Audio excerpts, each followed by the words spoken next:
श्रीकृष्णाय नमः। श्रीगोपीजनवल्लभाय नमः।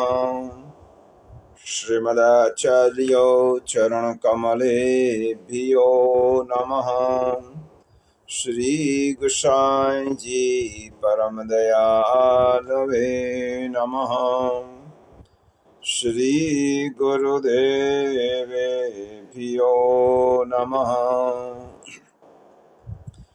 नमो भगवते तस्मै कृष्णायाद्भूतकर्मणे रूपनाम विभेदेन जगत क्रीडति यो यतः सच्चिदानन्दरूपाय विश्वोत्पत्त्यादिहेतवे तापत्रय विनाशाय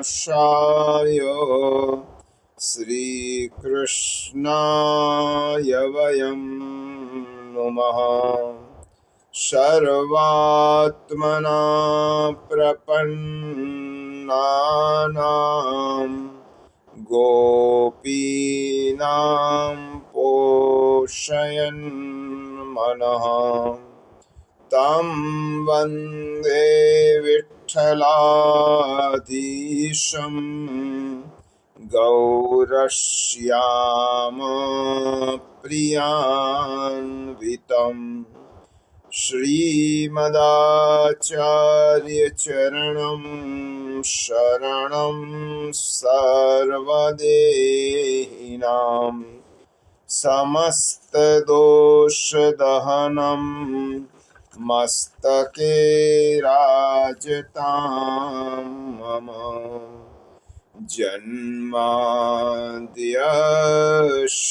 यतोऽन्वयादितरतश्चार्थेष्वभिज्ञस्वराट् तेने ब्रह्महृदाय आदिकवये मुह्यन्ति यत्सूरयः तेजो वारिमृदां यथा विनिमयो यत्र त्रिसर्गो मृषा धाम्ना स्वेन सदा निरस्तकुहकं सत्यं परं धीमहि। આપણે સિદ્ધાંત રહસ્ય ગ્રંથ ના 8.5 શ્લોકોનું સાથે જ પારાયણ કરીશું. શ્રાવણશ્યામલે પક્ષે એકાદશ્યામ મહાનિશી સાક્ષાદ ભગવતા પ્રોક્તમ તદક્ષરશઃ ઉચ્યતે બ્રહ્મ સંબંધ કરણાત સર્વેષાં દેહ જીવયોઃ સર્વદોષાનિવૃત્તિર્હિ દોષઃ પંચવિધઃ સ્મૃતઃ સહજાદેશકાલોત્થઃ લોકવેદનિરૂપિતઃ સંયોગજઃ સ્પર્શજાશ્ચ ન મંતવ્યા કથંચન अन्यथा सर्वदोषाणां न निवृत्तिः कथञ्चन असमर्पितवस्तूनां तस्माद्वर्जनमाचरेत् निवेदिभिः समर्प्यैव सर्वं कुर्यात् इति स्थितिः न मतं देवदेवस्य सामिभुक्त समर्पणम् तस्मादादौ सर्वकार्ये सर्ववस्तु समर्पणम् दत्तापहारवचनं तथा च सकलं हरेः न ग्राह्यमिति वाक्यं हि भिन्नमार्गपरं मतम् सेवकानां यथा लोके व्यवहारः प्रसिद्ध्यति तथा कार्यं समर्प्यैव सर्वेषां ब्रह्मता ततः गङ्गात्वं सर्वदोषाणां गुणदोषादिवर्णनां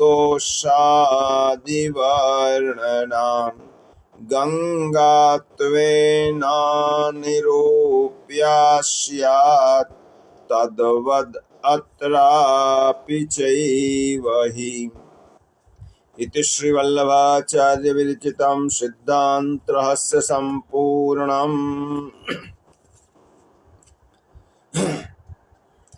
नमामि हृदये शेषे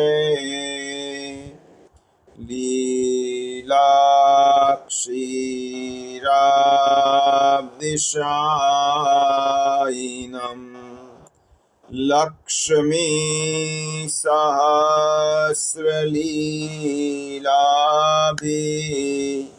सेव्यमानं कलानिधिं चतुर्भिश्च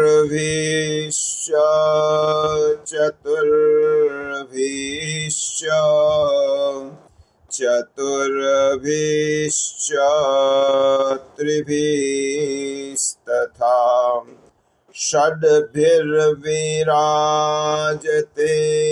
योऽसौ पञ्चधा हृदये मम पञ्चधा हृदये मम प्रभुर्नन्दकुमारो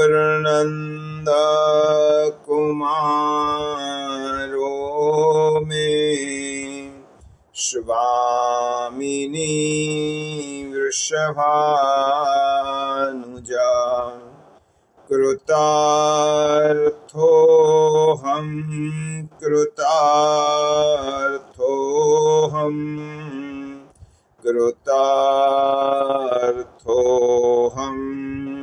न संशयः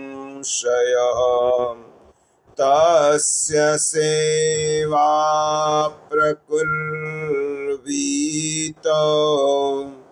यावज्जीवं स्वधर्मतः न फलार्थं न भोगार्थं न प्रतिष्ठा प्रसिद्धये शुद्धभावो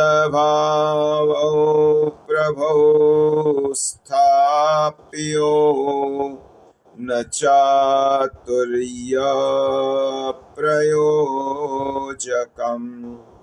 अन्तर्यामी समस्तानां भावं जानाति मानसम् अज्ञानतिमिरान्धस्य ज्ञानाञ्जनशलाकया चक्षुरुन्मीलितं येन तस्मै श्रीगुरवे नमः। तस्मै श्रीगुरवे नमः।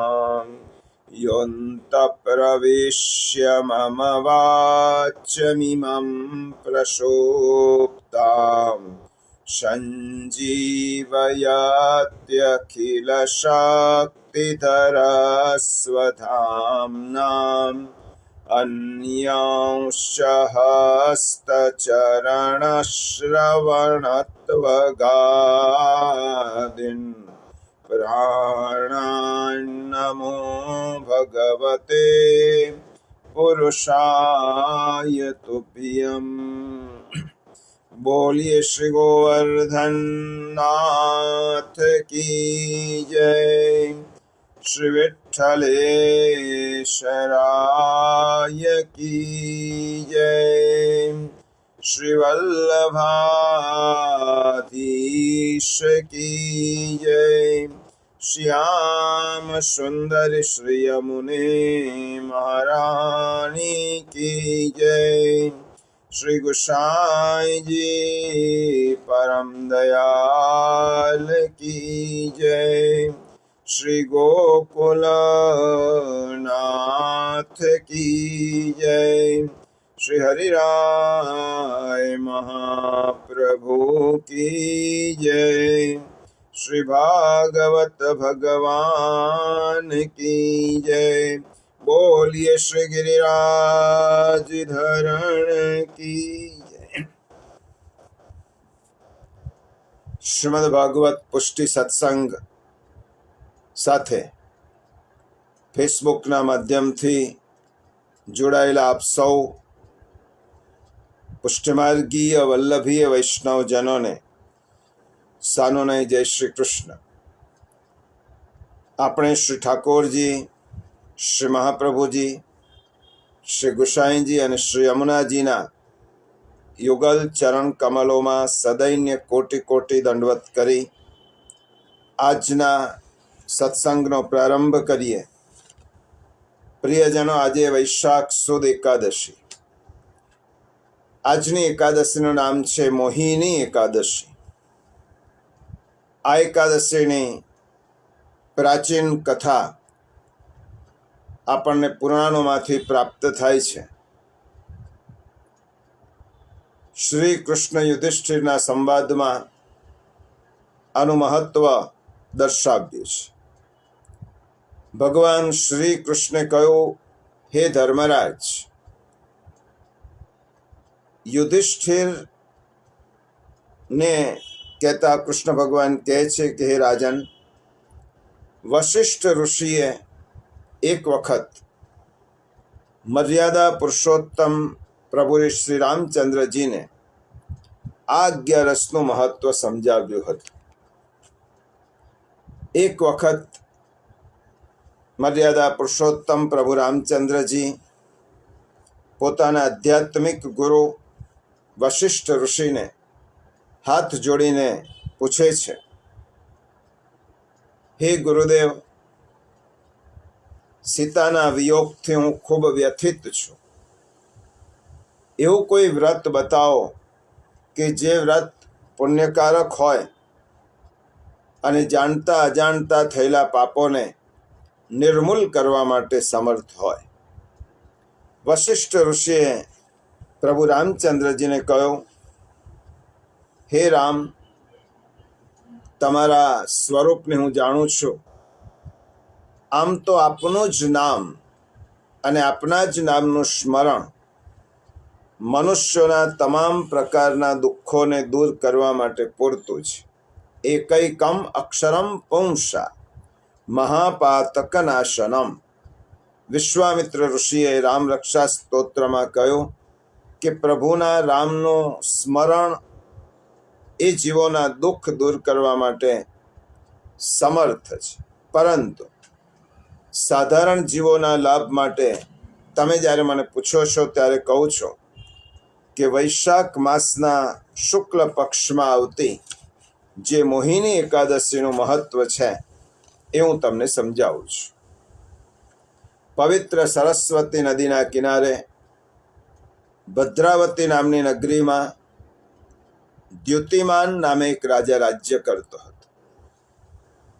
ચંદ્રવંશમાં જન્મેલો હતો.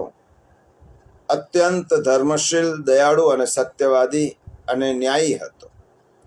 એ નગરીમાં ધનપાલ નામે ભગવાન વિષ્ણુનો પવિત્ર અને ધર્માત્મા ભક્ત રહેતો હતો. વૈશ્ય જાતિનો હતો. આ ધનપાલે લોકોના કલ્યાણ માટે અનેક પુણ્યકારક કર્મો કર્યા હતા. મંદિરો, દવાખાના, ધર્મશાળા, કુવા, તળાવ વગેરેનું નિર્માણ કર્યું હતું. પોતાની પાસે રહેલું જે દ્રવ્ય હતું તેનો પૂર્ણ વિનિયોગ લોક કલ્યાણ માટે તે કરતો હતો અને ભગવાન વિષ્ણુની ભક્તિમાં રત રહેતો. તેને 5 પુત્રો હતા: સુમન, દ્યુતિમાન, મેધાવી, સુકીર્તિ અને ધૃષ્ટ બુદ્ધિ. આ 5 પુત્રોમાં જે છેલ્લો પુત્ર હતો ધૃષ્ટ બુદ્ધિનું વર્તન પિતાના વર્તન કરતા સાવ વિપરીત હતું. દુરાચારી હતો, અત્યાચારી હતો, વ્યભિચાર કરતો હતો, પાપાચાર વગેરે પ્રકારની પાપ પ્રવૃત્તિમાં જ તે રત રહેતો હતો. પવિત્ર પિતાનો દુષ્ટ અને દુરાચારી પુત્ર હોવાને કારણે તેના પિતા ધનપાલે પોતાની સંપત્તિનો દુર્વ્યય જોઈ ન શકવાને કારણે પોતાના પુત્રને દુરાચારના રસ્તેથી પાછા વાળવા માટે બધા જ પ્રયત્નો કર્યા. પણ જ્યારે તેનો પુત્ર પોતાની કુટેવોમાંથી પાછો ન ફર્યો ત્યારે નીતિ વાક્ય એમ કહે છે કે ત્યજેદેકમ કુલસ્યાર્થે. ચાણક્ય નીતિ કહે છે ત્યજેદેકમ કુલસ્યાર્થે ગ્રામ્યસ્યાર્થ કુલમ ત્યજેત, ગ્રામમ જનપદસ્યાર્થ આત્માર્થે પૃથ્વીમ ત્યજેત. કુળના ભલા માટે જો એકનો ત્યાગ કરવો પડે તો તેનો ત્યાગ કરવો અને કુળનું હિત સાચવી લો. ગામના કલ્યાણ માટે એક કુળને ત્યજવું પડે તો તેને ત્યજી અને તે ગામનું કલ્યાણ કર. અને દેશના હિત માટે જો એક ગામનો ત્યાગ કરવો પડે તો તેનો પણ કરી અને સમગ્ર રાષ્ટ્રનું હિત કરવું જોઈએ. અને છેલ્લે ચાણક્ય ઋષિએ કહ્યું, આત્મકલ્યાણ માટે પૃથ્વીનો પણ ત્યાગ કરતા અચકાવું જોઈએ નહીં. પ્રિયજનો, વાત નીકળી છે અને સાંપ્રત આ ઘટના બની છે અને એટલા માટે તેનો ઉલ્લેખ ખૂબ જરૂરી છે. આ પ્રસંગમાં આવે છે અને ચાણક્ય નીતિ કહે છે કે કોઈક એક સમૂહના કારણે સમગ્ર માનવજાતનું જો અહિત થતું હોય તો તે સમૂહનો ત્યાગ કરી અને જરૂર પડે ત્યારે તે સમૂહનો નષ્ટ કરવાની પણ તૈયારી રાખવી પડે. હમણાં જ ગત માસની 22મી તારીખે ભારતના સ્વર્ગ ગણાતા કાશ્મીરના પહેલગામમાં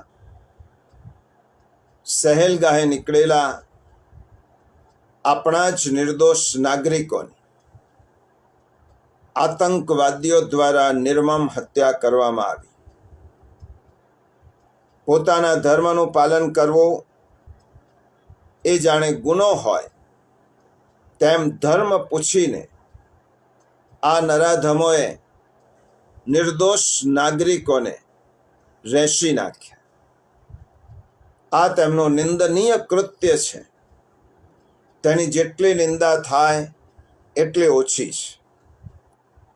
આવા નરરાક્ષસો કે જે માનવતાનું કલંક છે અને સમગ્ર દુનિયામાં રહેલું સૌથી મોટું આ દૂષણ છે, અને શરીરનો સડેલો ભાગ કાપી નાખીએ તો બાકીના શરીરને બચાવી શકીએ તેમ સમગ્ર માનવ જાતના હિત માટે આવા માનવતાના દુશ્મનોને હણવા એ જ ધર્મ છે. આપણું શાસ્ત્ર કહે છે, બહુજન હિતાય અને બહુજન સુખાય જે કર્મ થાય એ કર્તવ્ય બજાવવું એ સૌથી મોટો ધર્મ છે. અને ગઈ તારીખ પરમ દિવસે રાત્રે આપણા જ જાંબાજ જવાનોએ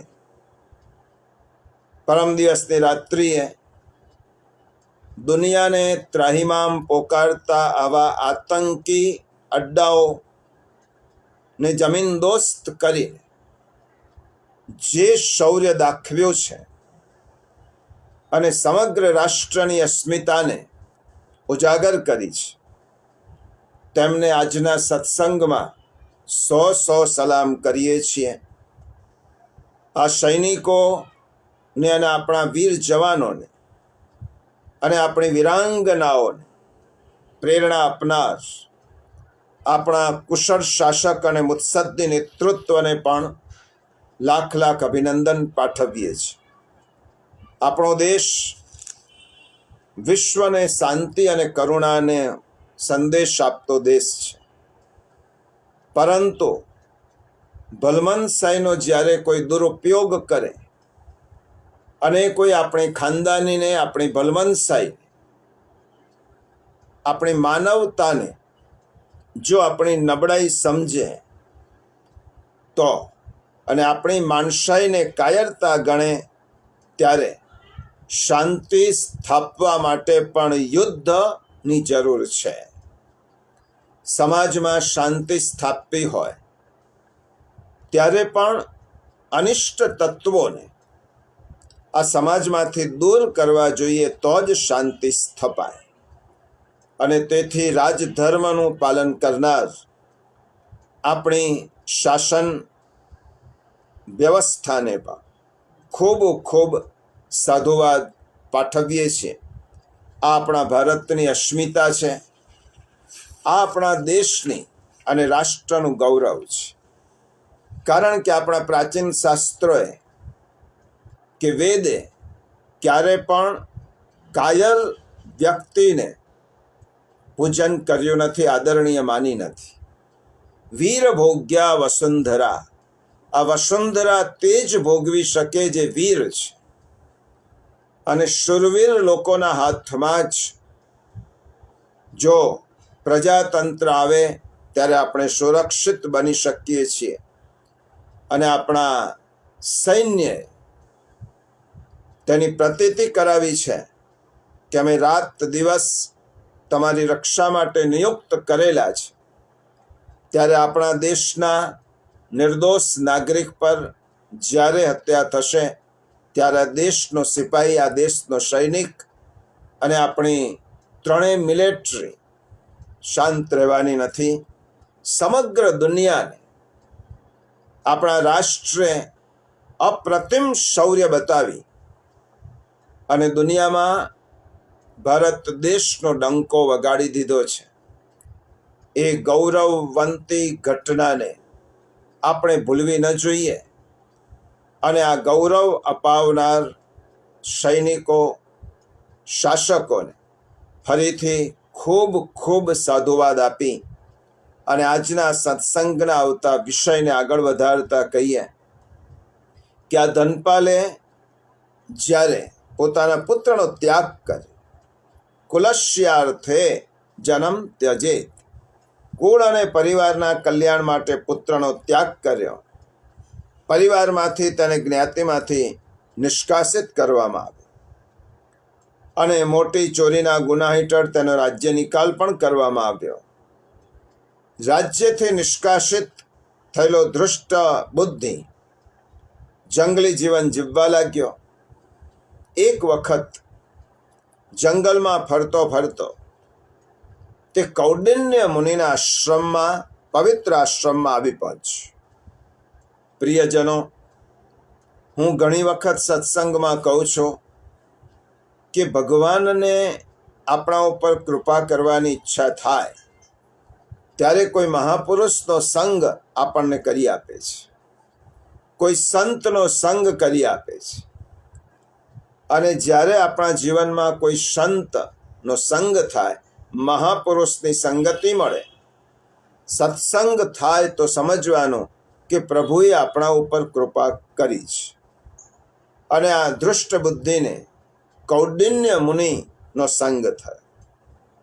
હવે આ વાતમાં જ્યારે કૌંડિન્ય મુનિનો ઉલ્લેખ આવ્યો છે, કૌંડિન્ય મુનિનો ઉલ્લેખ આવ્યો છે માટે યાદ કરાવું છું કે કૌંડિન્ય ઋષિનો ઉલ્લેખ શ્રી મહાપ્રભુજીએ પોતાના 16 ગ્રંથ પૈકીના એક ગ્રંથ સંન્યાસ નિર્ણય ગ્રંથમાં કર્યો છે. અને મહાપ્રભુજીએ શું કહ્યું? કૌંડિન્યો ગોપિકા પ્રોક્તા ગુરવ સાધનંચ તત. કૌંડિન્ય ઋષિ અને ગોપિકાઓ ક્રમ પ્રમાણે મર્યાદા અને પુષ્ટિ માર્ગના ગુરુ છે. અને તેમને કરેલા સાધન તે જ સાધન છે. ભાવનાથી સિદ્ધ થયેલો ભાવ તે જ સાધન છે, બીજું નહીં. આ કૌંડિન્ય ઋષિ કોણ હતા તેની કથા જ્યારે આપણે આ સંન્યાસ નિર્ણય ગ્રંથ આવશે ત્યારે તેમાં વિશેષ રૂપે કરવાના છે.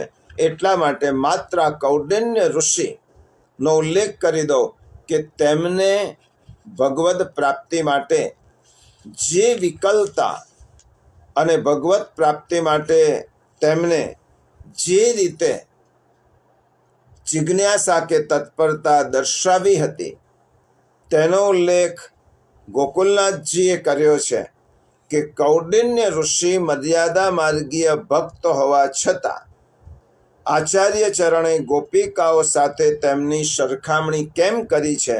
કારણ કે અને પુષ્ટિ માર્ગનું ગુરુપદ આપ્યું છે એનું એક જ કારણ છે કે ભગવાનને પ્રાપ્ત કરવાની તીવ્રતમ ઈચ્છા અને ભગવાન માટે ભાવાત્મક વિપ્રયોગ જ્યાં હોય ત્યાં ભગવદ પ્રાપ્તિ થાય જ છે. એ સંદર્ભ જ્યારે આવશે ત્યારે આપણે વાત કરીશું. આ દૃષ્ટ બુદ્ધિને કૌંડિન્ય ઋષિનો સંગ થયો. સત્સંગતિ ભવતી કિમ ન કરોતિ પુંસા. અને દૃષ્ટ બુદ્ધિને કૌંડિન્ય ઋષિએ આ 11ના માધ્યમથી ભગવદ ભક્તિમાં દોર્યો. પ્રિયજનો, શ્રીમદ ભગવદ્ ગીતામાં ભગવાને ખૂબ મોટું આશ્વાસન આપ્યું છે. અપિચેત સુદરાચારો ભજતે મામનન્ય ભાગ સાધુરેવ સમંતવ્ય સમ્યગ વ્યવસિતો હિ સ.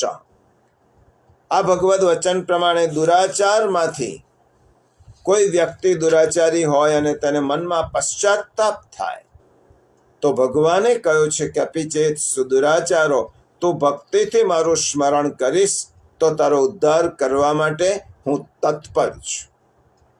હવે પુષ્ટિમાર્ગીય ભાવના અનુસાર મોહિની એકાદશીનો અર્થ સંક્ષેપમાં સમજી લઈએ. કારણ કે આજના સત્સંગમાં આવતો જે નૃસિંહ જયંતિનો ઉત્સવ છે તેની ભાવના જોવાની છે અને સિદ્ધાંત રહસ્ય ગ્રંથના બીજા શ્લોકનું વિવરણ સમજવાનું છે. એટલા માટે મોહિની એકાદશીની પુષ્ટિમાર્ગીય ભાવના જોઈ લઈએ કે પ્રભુને અખાત્રીજે જ્યારે ચંદનના લેપ, ચંદનના છાપના મલમલના વસ્ત્રો ધરવામાં આવે અને સાંજે ફૂલના શણગાર થાય અને પ્રભુના શ્રીઅંગની અદ્ભુત ઝાંખી કરી અને વ્રજાંગનાઓ ભગવદ સ્વરૂપમાં મોહ પામે, એટલા માટે આ મોહિની ભગવદ સ્વરૂપની મોહિની ગોપિકાઓને લાગી હતી. એટલા માટે આ એકાદશીનું નામ મોહિની એકાદશી છે. બીજો ભાગવતનો પ્રસંગ પણ યાદ કરાવી લઉં કે જ્યારે સમુદ્ર મંથન પછી સમુદ્ર મંથનમાં દેવોને અમૃતનું પાન કરાવવા માટે જ્યારે વિષ્ણુ ભગવાને મોહિની સ્વરૂપ ધારણ કર્યો અને અસુરોને મોહિત કર્યા, દૈત્યો મોહિત થયા અને દેવતાઓને અમૃતનો પાન કરાવી દીધો અને ભગવાને તે સ્વરૂપ પાછું તિરોહિત કર્યો. શિવજીને કૈલાસના અધિષ્ઠાતા મહાદેવજીને ખબર પડી કે મારા પ્રભુ એ મોહિની સ્વરૂપ ધારણ કર્યું હતું. નારદ ઋષિએ જઈને કહ્યું. ત્યારે શિવજી પ્રભુની પાસે આવી અને વિનંતી કરવા લાગ્યા કે પ્રભુ, આપના બધા જ અવતારોના મેં દર્શન કર્યા છે, મને આપના મોહિની સ્વરૂપના દર્શન કરાવો. અને ભગવાને એવું સ્વરૂપ ધારણ કર્યું, મહાદેવજીને પણ મોહ થયો. અને તે દિવસ હતો આજનો દિવસ, વૈશાખ સુદ એકાદશીનો દિવસ. એટલા માટે તેને મોહિની એકાદશીનો દિવસ કહેવાય. આ 11નું વ્રત ક્યારે પરિપૂર્ણ થાય? જગતની તમામ વસ્તુઓ કે વ્યક્તિઓનો મોહ દૂર થાય અને આપણી મોહિની એકમાત્ર ભગવદ સ્વરૂપમાં લાગે, ત્યારે મોહિની એકાદશી સાર્થક થઈ ગણાય. ટૂંકમાં મોહિની એકાદશી એટલે ભગવદ સ્વરૂપમાં મોહ જન્માવવાવાળી એકાદશી. જગતનો મોહ દૂર થાય, જગદીશનો મોહ લાગે. વાસનાના મોહમાં ફસાયેલું આપણું મન વાસુદેવને ઝંખે અને માયામાં મોહ પામેલું મન માધવમાં જ્યારે અટકે, ત્યારે આપણી મોહિની એકાદશી એ સાર્થક થાય. આ જ તેના મહત્વને આપણે સમજી અને હવે આજના વિષય ઉપર આવીએ. પ્રિયજનો, આજનો વિશેષ વિષય એટલા માટે છે કે આવતી 14ના દિવસે, વૈશાખ સુદ 14, એને આપણે નૃસિંહ ભગવાનના પ્રાગટ્યનો દિવસ ગણીએ છીએ.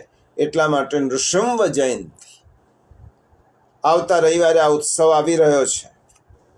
નૃસિંહ જયંતિની ભાવના સમજી લઈએ. વાર્તા તો આપણને બધાને ખબર છે અને મોટા ભાગના લોકો એમ જ સમજે છે કે નૃસિંહનો અવતાર હિરણ્યકશ્યપુને મારવા માટે થયો. પરંતુ ભગવાન જ્યારે આવું વિલક્ષણ સ્વરૂપ ધારણ કરે ત્યારે તેની પાછળનું કોઈ રહસ્ય હોય છે. શ્રી મહાપ્રભુજીએ પુષ્ટિ ભક્તિ માર્ગીય વૈષ્ણવો માટે વિષ્ણુ પંચક વ્રત કરવાની આજ્ઞા કરી છે. આ વિષ્ણુ પંચક વ્રત એટલે કયો? 12 માસની 24 એકાદશી, અધિક માસ આવતો હોય તો બીજી 2 એકાદશી એટલે 26 એકાદશી, અને વર્ષમાં જે 4 જયંતિ ઉત્સવો આવે છે એમાં જન્માષ્ટમી, નૃસિંહ જયંતિ, રામનવમી અને વામન જયંતિ. આ 4 ઉત્સવો પૈકી આગામી જયંતિ ઉત્સવ વૈશાખ સુદ 14 એટલે નૃસિંહ જયંતિ છે. તમે પંચાંગમાં જોશો કે ટિપ્પણીમાં જોશો ત્યારે આ ઉત્સવનો ખ્યાલ આવશે. આ ઉત્સવનું આપણે ત્યાં ખૂબ જ મહત્વ છે. એટલા માટે કે આ ઉત્સવ અંતર્ગત 2 સિદ્ધાંતો અને બીજા 2 ગૌણ સિદ્ધાંતો સમજવાના છે. પહેલો પુષ્ટિ સિદ્ધાંત એ છે કે પ્રભુ અક્ષર બ્રહ્માત્મક છે. આનું પ્રમાણ નૃસિંહનો અવતાર છે. પ્રહલાદ અને હિરણ્યકશ્યપુ વચ્ચે શું વિવાદ હતો? પ્રહલાદજી કહેતા હતા કે ભગવાન સર્વત્ર છે અને હિરણ્યકશ્યપુને તેની આ વાત મંજૂર નહોતી. આ વિવાદનો એક મૂળ કારણ હતું. પ્રહલાદજી એમ કહેતા હતા કે વિષ્ણુ સર્વત્ર છે, સર્વ જગ્યાએ છે, અને હિરણ્યકશ્યપુ તે માનવા તૈયાર નહોતો. હિરણ્યકશ્યપ એટલે તેણે પૂછ્યું, શું આ થાંભલામાં પણ તારો ભગવાન છે? ત્યારે પ્રહલાદે કહ્યું, હા છે. હિરણ્યકશ્યપુએ ગદા મારી અને થાંભલામાંથી નૃસિંહ પ્રગટ થયા. આ કથા આપણને ખબર છે. હવે શ્રી મહાપ્રભુજીએ નૃસિંહ અવતારની વિવેચના એવી રીતે કરી છે કે આ જ પ્રમાણ છે કે પ્રભુ સર્વવ્યાપક છે. એવું થોડું હતું કે થાંભલો પોલો હતો અને શ્રી ઠાકોરજી નૃસિંહ બનીને એમાં સંતાઈ ગયા, અને હિરણ્ય કશ્યપો પણ એટલો મૂર્ખ નહોતો. પણ શ્રી ઠાકોરજી જેમ થાંભલામાંથી પ્રગટ થયા તે આ વાતનું પ્રમાણ છે કે આપણું સેવ્ય સ્વરૂપ, હવે જુઓ આ સિદ્ધાંત, આપણું સેવ્ય સ્વરૂપ, આપણે જેની સેવા કરીએ છીએ, મર્યાદા માર્ગ હોય તો એની પૂજા કરીએ છીએ, એ સ્વરૂપ કે મૂર્તિ શિલાની હોય, ધાતુની હોય, વસ્ત્ર હોય કે લગાવ હોય કે કાષ્ટની મૂર્તિ હોય, તેમાં અક્ષર બ્રહ્મના રૂપમાં પ્રભુ હાજર છે જ. અને આપણે જો આપણા સેવ્યમાં પ્રહલાદ જેવો ભાવ રાખતા હોઈશું તો બ્રહ્મ તે સ્વરૂપમાં પણ છે. તો ખાસ આપણા માટે પ્રભુ ત્યાં પ્રગટ થઈ શકે છે. અને તેથી મહાપ્રભુજીએ સેવ્ય સ્વરૂપના નિરૂપણના પ્રસંગમાં આ જ વાત સમજાવી છે કે નૃસિંહ જેમ પ્રહલાદના માટે થાંભલામાં હતા નહીં અને પ્રગટ થયા એવી વાત નથી, થાંભલામાં હતા જ. પણ પ્રહલાદનું વચન સત્ય સાબિત કરવા માટે નૃસિંહ ભગવાન થાંભલામાંથી પ્રગટ થયા. સત્યમ વિધાતુમ નિજ ભૃત્ય ભાષિતમ વ્યાપ્તિંચ સર્વેષુ ખિલેષુ ચાત્મનઃ. અને ભાગવતમાં પણ કહ્યું છે સત્યમ વિધાતુમ. પ્રભુએ પોતાના સેવકના વચનોને સત્ય સાબિત કરવા હતા, કારણ કે પ્રહલાદજી એમ કહ્યું કે મારો ભગવાન થાંભલામાં પણ છે. અને બીજો કયો શું સાબિત કરવું હતું? વ્યાપ્તિંચ સર્વેષુ ખિલેષુ ચાત્મના. અને હું બધી જ જગ્યાએ સર્વત્ર છું. એટલા માટે પ્રભુ નૃસિંહ રૂપ ધારણ કરી થાંભલામાંથી પ્રગટ થયા. અને શ્રી મહાપ્રભુજી સમજાવે છે કે ભગવાન સર્વત્ર છે તો પણ એનમ ઉદ્ધારિષ્યામિ તદા મૃદાદેહે પ્રાદુર્ભૂતો. જ્યારે ભક્ત પોતાના ભગવાનની પસંદગી કરે છે કે મારે ભગવાનને કયા રૂપમાં ભજવા છે, ત્યાં ભગવાન આ ભક્તનો મારે ઉદ્ધાર કરવો છે, આવા સંકલ્પ સાથે પ્રભુ પોતાનું સ્વરૂપ જે રૂપે ભક્ત ઈચ્છે, જ્યાંથી ઈચ્છે ત્યાંથી પ્રગટ થાય છે. ગીતામાં ભગવાને કહ્યું યે યથા મામ પ્રપદ્યન્તે તાંસ તથૈવ ભજામ્યહમ. તું જે સ્વરૂપે મને ભજીશ, જ્યાં મને ભજીશ ત્યાં તે સ્વરૂપ હું ધારણ કરીશ. એટલા માટે સામાન્ય લોકો તો નૃસિંહ ભગવાનની કથાને એટલું જ સમજે છે હિરણ્ય કશ્યપોને મારવા માટે પ્રગટ થયા. પણ વિચાર કરો કે હિરણ્ય કશ્યપોને મારવા માટે ભગવાનને આવવાની જરૂર શું હતી? એ તો ઉપરથી સ્વિચ ઓફ કરી દેતા તો હિરણ્ય કશ્યપ મૃત્યુ પામતો. પ્રભુ એના માટે પ્રગટ થયા નથી. પ્રભુ પ્રગટ થયા છે પ્રહલાદના વચનને સત્ય કરવા માટે. આથી શ્રી મહાપ્રભુજી આજ્ઞા કરે છે કે નૃસિંહાવતાર પ્રભુએ પોતાની અક્ષરાત્મકતાથી પુરુષોત્તમતા પ્રગટ કરી છે, તેનો અવતાર છે. માટે નૃસિંહ જયંતિ પુષ્ટિમાર્ગ માટે ખૂબ જ મહત્વપૂર્ણ ઉત્સવ છે. જેના ઘરમાં શ્રી ઠાકોરજી બિરાજી રહ્યા છે એને આ સંદેશો છે કે હું તારા ઘરના સેવ્ય સ્વરૂપમાં પણ હું જ છું. અને નૃસિંહ અવતાર ધારણ કરી પ્રભુ તેની પ્રતીતિ કરાવી રહ્યા છે. પણ હિરણ્ય કશ્યપોને ભગવાન દેખાતા નથી સર્વત્ર. શા માટે? હિરણ્યનો અર્થ છે સોનું અને કશિપુનો અર્થ છે ઓશિકુ. હિરણ્ય કશ્યપુનો અર્થ છે સોનાનું ઓશિકું, એટલે જે પોતાના માથાની નીચે હંમેશા અર્થનો જ સોનાનો જ વિચાર કરતો હોય તેને ભગવાન સર્વત્ર દેખાતા નથી. આવા હિરણ્ય કશ્યપોને ભગવાન સર્વત્ર નથી દેખાતા. જેના માથામાં એટલે બુદ્ધિમાં કામ છે તેને રામ નહીં દેખાય. જેના માથામાં સોનું છે તેને શ્યામ નથી દેખાતા. જેના માથામાં ભોગ છે, બુદ્ધિમાં ભોગ છે, તેને ભગવાન નથી દેખાતા. એટલા માટે ભગવાનનું સર્વત્ર દર્શન તો જે પ્રહલાદ હોય તે જ કરી શકે. આ પહેલી વાત. બીજો, નૃસિંહ જયંતિના ઉત્સવમાં બીજો સિદ્ધાંત છે, પ્રભુ ક્યારે પણ ભક્તનું અનિષ્ટ કરતા નથી. ભગવાન ક્યારે ભક્તનું અહિત કરતા નથી. નમે ભક્ત પ્રણશ્યતિ, શ્રીમદ ભગવદ્ ગીતામાં કહ્યું છે. એટલા માટે પ્રહલાદનું અનિષ્ટ પ્રભુએ થવા દીધો નથી. એટલે ભક્તની પ્રધાનતા ભગવાને નૃસિંહ ચતુર્દશીના દિવસે પ્રગટ કરી છે. એક ભક્તના ઉદ્ધાર માટે ભગવાને નૃસિંહ અવતાર લીધો છે.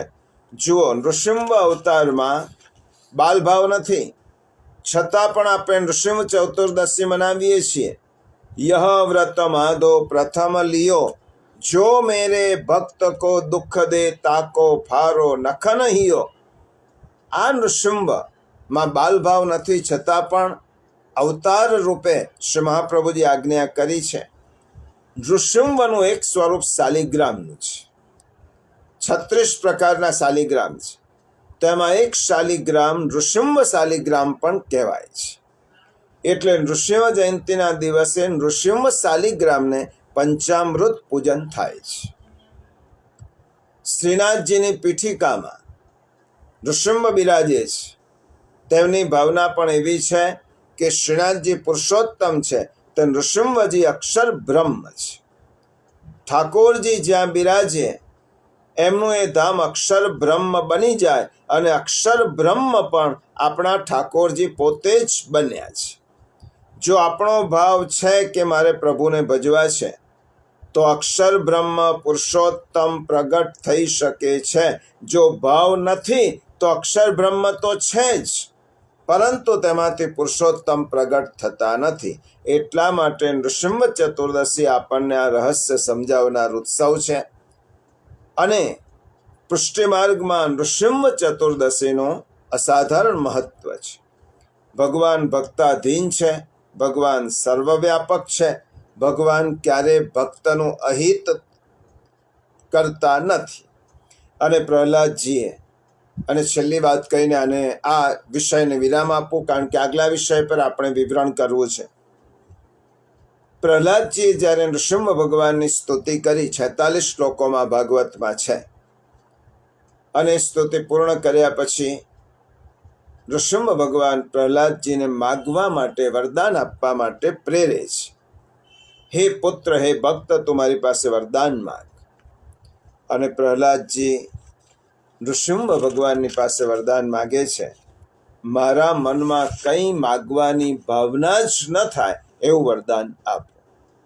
જો વરદાન કેવું માગવું તે પણ પ્રહલાદજીએ શીખવાડ્યું છે. પ્રભુ, મારા મનમાં કંઈ માગવાની ભાવના ન થાય તેવું વરદાન આપો.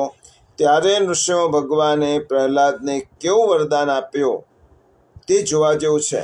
અને નૃસિંહ ભગવાન પ્રહલાદજીને કહે છે કે હે પ્રહલાદ, તે મારી પાસે કશું જ નથી માગ્યું, પણ મારે તને આપવું જ. યત કીર્તયને કીર્તયેન્મય્યમ ત્વયા ગીતમિદં નરઃ ત્વામ ચ મામ ચ સ્મરન કાલે કર્મ બંધાત પ્રમુચ્યતે. હે પુત્ર, તે કરેલી મારી સ્તુતિનું જે મનુષ્ય કીર્તન કરશે, પઠન કરશે, અને તારું અને મારું સ્મરણ પણ કરશે, તો તે યથા સમય કર્મના બંધનમાંથી છૂટી જશે. જુઓ, પહેલા શું કહ્યું નૃસિંહ ભગવાને? જે ભક્ત તારું સ્મરણ કરશે અને મારું સ્મરણ કરશે, તે કર્મ બંધનમાંથી છૂટી જશે. એટલા માટે આ ચોથો પણ સિદ્ધાંત છે કે પ્રભુ પાસે કંઈ ન માગતા ભગવાનની પાસે માત્ર ભગવાન જ માગવા જોઈએ. કારણ કે જ્યારે આપણે કશું જ નથી માગતા, ત્યારે ભગવાન આપણને પોતાનું જ દાન કરે છે. અને હવે આપણે સત્સંગના માધ્યમથી 16 ગ્રંથ શ્રી વલ્લભ ગીતાનું રસપાન કરી રહ્યા છીએ. તે અંતર્ગત સિદ્ધાંત રહસ્ય ગ્રંથની ભૂમિકા આપણે ગયા સત્સંગમાં જોઈ હતી, ગઈ એકાદશીએ શ્રી મહાપ્રભુ વલ્લભાચાર્યજીનો પ્રાગટ્ય ઉત્સવ હોવાથી આપણે 11ના સત્સંગમાં મળી શક્યા નથી, તો પણ તે પૂર્વની એકાદશીએ આપણે આ સિદ્ધાંત રહસ્ય ગ્રંથની પૂર્વ ભૂમિકા જોઈ હતી. પ્રથમ શ્લોકનો વિચાર આપણે આજે કરવાનો છે. પ્રથમ શ્લોકનો વિચાર કરતા પૂર્વ સિદ્ધાંત રહસ્ય ગ્રંથ પ્રગટ કેમ થયો તે આપણે પૂર્વમાં જોયું હતું. શ્રી વલ્લભને કઈ ચિંતા હતી? મૂળ વસ્તુ આપણે સમજી લો. શ્રી મહાપ્રભુ વલ્લભાચાર્યજી પૃથ્વી ઉપર પ્રગટ થયા પછી એમને ભગવદ સ્વરૂપ તો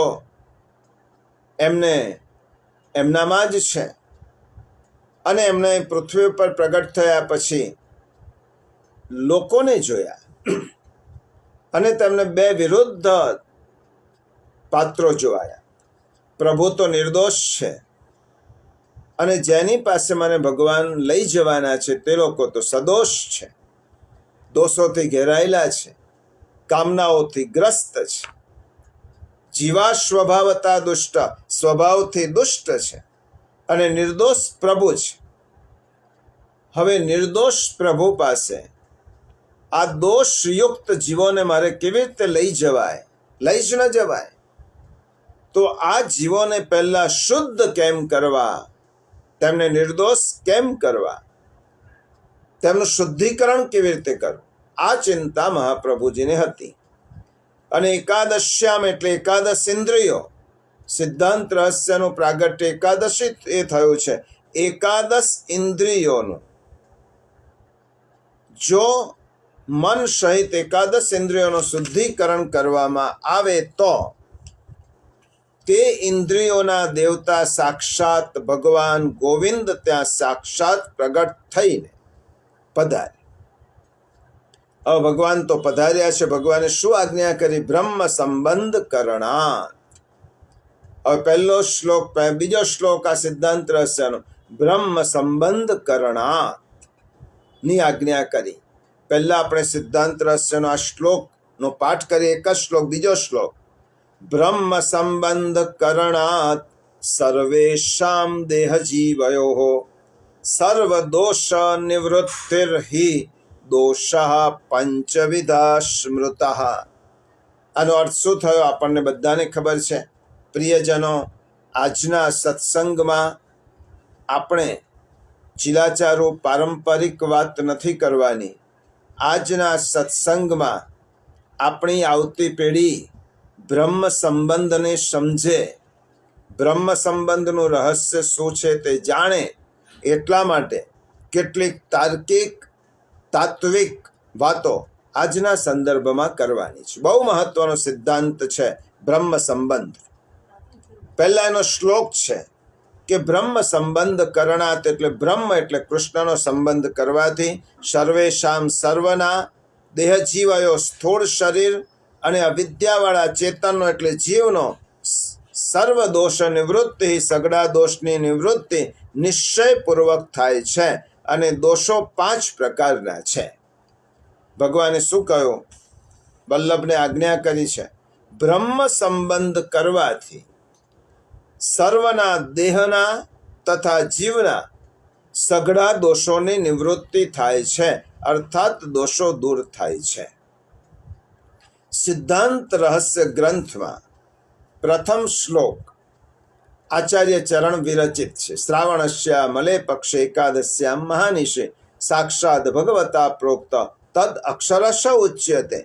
અને ત્યાર પછીનો સંપૂર્ણ ગ્રંથ એટલે 7.5 શ્લોકો એ શ્રી કૃષ્ણના ઉપદેશ વાક્યના સંગ્રહના રૂપમાં છે. અને એ ભગવદ વાક્યો પૈકી બ્રહ્મ સંબંધ મંત્રસ્થ વાક્યોનો સંગ્રહ આમાં નથી, કારણ મંત્રની ગોપનીયતા રાખવી પડે એટલા માટે આ ગ્રંથમાં મંત્ર પ્રગટ રૂપે આપ્યો નથી. તેથી બીજા શ્લોકથી લઈને એટલે બ્રહ્મ સંબંધ કરણાત આજના શ્લોકથી લઈને ગંગાત્વેન નિરૂપ્યા સ્યાત તદ્વદ અત્રાપી ચૈવહિ અહીં સુધીના 7.5 શ્લોકમાં ભગવાન શું કહે છે તેનો જ વિચાર છે. ભગવદ વાણી જ છે, ભગવાનનું જ વક્તવ્ય છે. અક્ષરશઃ ઉચ્યતે, એટલા માટે મહાપ્રભુજીએ કહ્યું. હવે આ શ્લોકમાં બ્રહ્મ સંબંધ સમજતા પહેલા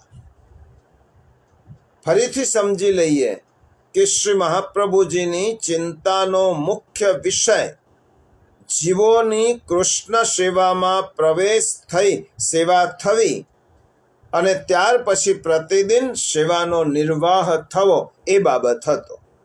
પરંતુ શ્રી મહાપ્રભુજીએ પરિક્રમા દરમિયાન જોયો કે જીવ પોતે અનેક દોષોથી સંકળાયેલો છે.